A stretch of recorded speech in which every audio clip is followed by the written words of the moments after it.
Hello， 大家好，我们是草泥捏汉堡，今为大家带来搞笑的美漫新不三家第17季第11集。因为经常闯祸，小杨现在都成了校长办公室的常客了。每次进去接受教育，那都跟回家一样。校长秘书米拉已经跟他是老熟人了。你又闯祸了，学校还没开学呢，没办法，想你了呗。寒暄过后，小新得知校长还在欣赏自己的新车，于是就溜进他的房间，翻找有好玩的东西。没想到，这就让他发现了一个宝贝——蒸汽阀门钥匙。偷到了钥匙后，小杨就叫上基友来到了蒸汽房。从今往后，我们就是穿越蒸汽管道的小孩了。看那纵横交错还在喷气的管道，小新觉得有必要提醒一下银仔，现在我得警告你，我们会惹上麻烦的。我不在乎，惹麻烦是引起关注的一种形式，那还等什么？开始伟大的冒险之旅吧！老伯子今天宣布了一个振奋人心的消息，他坐辆派对车带老顾客们去拉斯维加斯。要问他为什么突然这么大方，就不得不提到老伯子上一次自杀了，他正好好吊着，没想到绳子断了，于是他又起诉那家绳子公司，获得了一大笔赔款和一条新绳子。现在这绳子吊死头牛都没问题了。两男孩的冒险还在继续，这种刺激经历让银仔兴奋不已，觉得这些管道就像是学校的淋巴系统，而他们就是淋巴。这时小新发现墙上有条裂缝，他正对着食堂的卸货口，此时威力正在搬披萨。接着两男孩又来到阀门控制室，能够观摩，银仔已经很满足了，但小新可做不到什么都不碰就离开。他想着也许用拧一个小小的阀门是不会有影响的，于是就选了一个最小的，轻轻拧了一下。不料这阀门是牵一发而动全身，这个小的带动和它相连的，然后又带动相连的，最后控制室里的所有阀门全都转动了起来，整个蒸汽炉都开始喷着气，咕噜咕噜的叫。很快学校楼里的暖气设备也开始运作。正当校长还在思索原因的时候，蒸汽已经冲破了螺丝，不仅是走廊，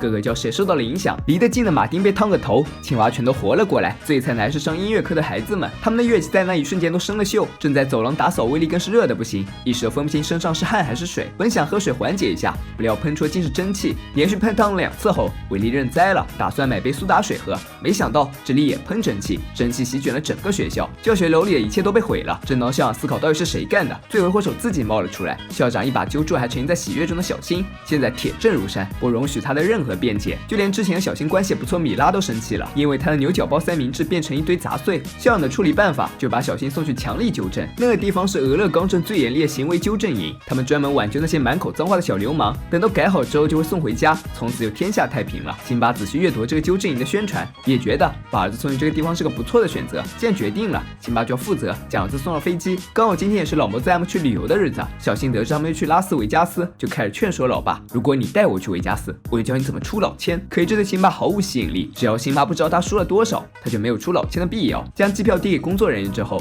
辛巴一脸轻松，他现在是你们的麻烦了，看上去他以前就是我们的麻烦。你儿子在禁飞名单里，至于为什么，就要说起小新上次单独乘坐飞机的事了。那天飞机已经在亚特兰大的机场降落，依据指令，只要系好安全带，直到完全停下就可以了。只是小新听到指令后，竟以没能命令自己为由解开了安全带，然后全飞机人就因为他这个错误返回了明尼阿波利斯。现在回想起那件事，小新颇为得意，因为这样辛巴就无法将他送去纠正营了。可惜他低估他老子的决心。辛巴表示，就算开车，我也要把你送过去。是啊，比拉斯维加斯好玩多了。他这句话虽然抓住了老爸的命门，远在酒吧门口的朋友们都听到了辛巴的嚎叫。见鬼，红包去不成了。生气归生气，辛巴还是开车送儿子了。小新还没有放弃劝说老爸，既然我们都不愿意，你为什么要这么做？平时那个无忧无虑侯默去哪里了？有趣侯默，他被严肃侯默给锁起来了，直到你到集中营。这样严肃的老爸让小新很不适应，毕竟路程还很长，他不希望老爸一直垮着脸。但辛巴也是铁了心要一直严肃到底。他想到自己这苦逼的一生，都38岁了，还开着辆破车，带着一个不尊敬自己的小子，再多吃一个小馅饼就要死于糖尿病。没有接下来话锋一转，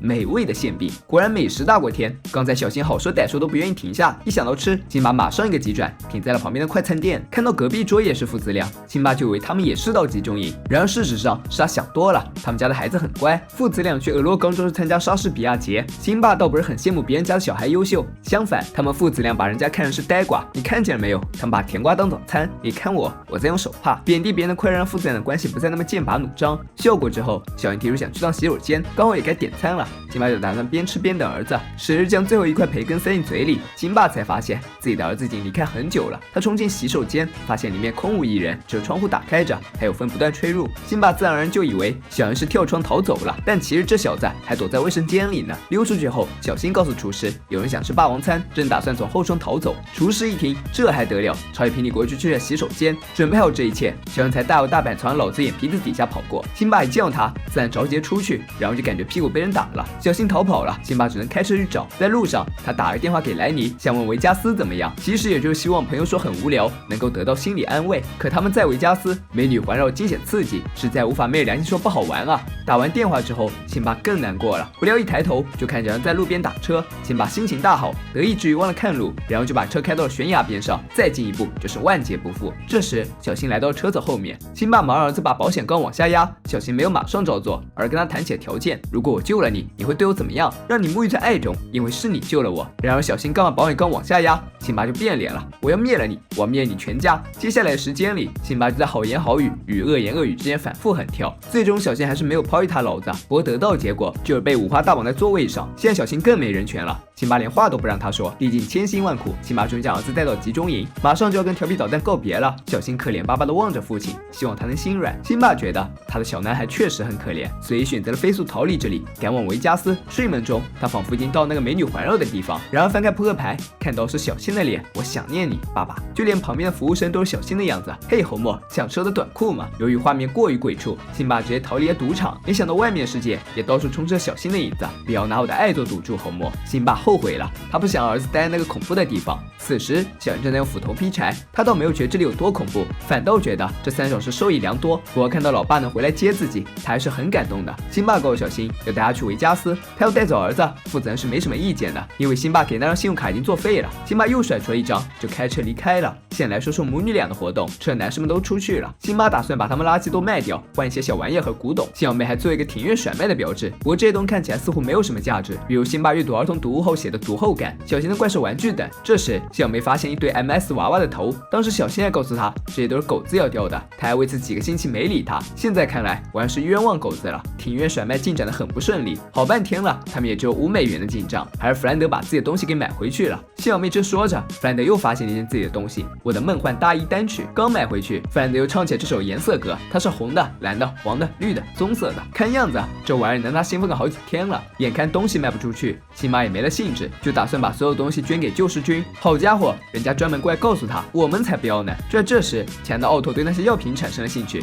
他想知道这些东西是不是也要买，因为这只是辛巴的过期止痛药。辛巴很干脆的表示要买，定价是1美元。奥托一听这么便宜，就问是不是每片的价格。虽然辛巴有些震惊，我有钱不赚是傻子，于是当场默认了这个价格。奥托也很干脆，直接掏出了钱，说是每种来12片。自从开了卖药片的先例后，辛巴的庭院甩卖一下人就高涨了。蛇男表示这里比操场交易置换要安全多了。秘书也过来买了很多雌性激素，他说是替一个朋友买的，也不知道是不是无中生有。这天，辛巴正在数赚的钱，就听见一阵门铃声，打开门一看，原是学校里的混混头头。得知他是过来买药片的，辛巴大发雷霆，或许有人能够帮你，但我不是药贩子。刚一关门，辛巴又听到了敲门声，这让他更加火大了。我已经不是药了，我已经赚的够多了。只是开门一看，来者竟然是尾根警长，他没有给辛巴解释的机会，就用手铐把他铐上了。放学后，小妹回到了家中，她先是听了妈妈的留言，侯默，我希望你能够听到，我入狱了，需要1万美元保释金。接着是爸爸的留言，马基，我和儿子跟这个一点也不酷的老板打起来了，现在我们在内华达州立监狱，我也不知道儿子在哪，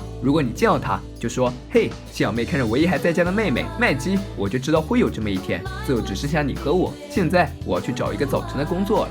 都说父母之爱子，则为之计深远，而辛巴对儿子爱却完全是背道而驰。他的爱并没有让小新走入正途，反而流于表面，纵容他，带领他走向万劫不复。创造和培养一个生命，爱自然是不可缺少的。可如何正确的爱，也是值得深思的。是一味的纵容，还是适合的矫正引导，都掌握在每一个父母自己的手中。再说辛妈，一向遵纪守法，他为了钱打破了原则，或许他能够做到见好就收，可已经造成损失又该如何弥补？好的人格或许不在于我们如何看待别人，而在当自己面对诱惑时，依旧能够坚持原则，捍卫内心的是非天平。